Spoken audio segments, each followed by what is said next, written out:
ይሄ 1 ሚሊዮን ብሩን ሳገኝ ማለት ነው ላንቺ 300 ሺህ ብር ለማማና ለአባባ 400 ሺህ ብር ለዛ ለፎቃቃ ለኤክሴ ደግሞ ማለት ነው በአካውንቱ ስሜን ቦልድ አድርጌ 200 ሺህ ብር አስገባለታለሁ።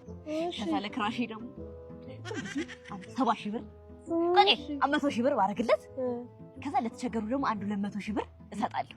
ያምሻል እንዴ ከ1 ሚሊዮን አለፈ እኮ የምትዘረዝሪው ምን ልታረጊው ያ ቆይሽ ሲጀመር እናትና አባቴ ምንም አያረግላችሁ ራሳቸውን ይቻሉ ናቸው በይ ከዛ ለዛ ለፎቃቃ እንኳን ብር አስገባለት ለኤክሴ ብችል ብር ብቀበል አንቺ ምን ያረጋሻል ብር ገንዘብ ምንም አያረግልሽም ሰው ያበላሻል ተማሪ ነሽ ቋጣሪ ለተቸገሩ ደግሞ እኔም የተቸገርኩ ስለሆንኩ መጀመሪያ ራሴን ልርዳና ከዛ መብላቷን ሳታቅ እጇን ታጠበቻለሁ። አዎ ቆይ ይሄን ሁሉ ብር ከየት ልታመጪ ነው?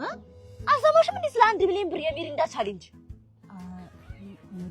ሚሪንዳ የሚገርም ቻሌንጅ እንዳዘጋጀ ይታወቃል። በዳንስ በኮሜዲ በተለያየ ስራ ዘርፍ ላይ ሆናችሁ ማን እንደ ሚሪንዳ በሚል መሪ ቃል ተዘጋጅ ቻሌንጁ ስትሳተፉ ቪዲዮአችሁ ውስጥ ሚሪንዳ ማስገባት ከዛ ሃሽታግ ማን እንደ ሚሪንዳ ብላችሁ መጠቀም የሚሪንዳን አካውንት ሜንሽን ማድረግ ከዛ አንደኛ ለወጣ 1 ሚሊዮን ብር ሁለተኛ ለወጣ 500 ሺህ ብር ሶስተኛ ለወጣ 250 ሺህ ብር ተሸላሚ ትሆናላችሁ ማለት በጣም ጥቂት ጊዜ ነው የቀራችሁ። ይሳተፉ ይሸለሙ 300 ሺህ ብር ይቅርብኝ 100 ሺህ 1 ሚሊዮን ቢዩ ተወዳደረ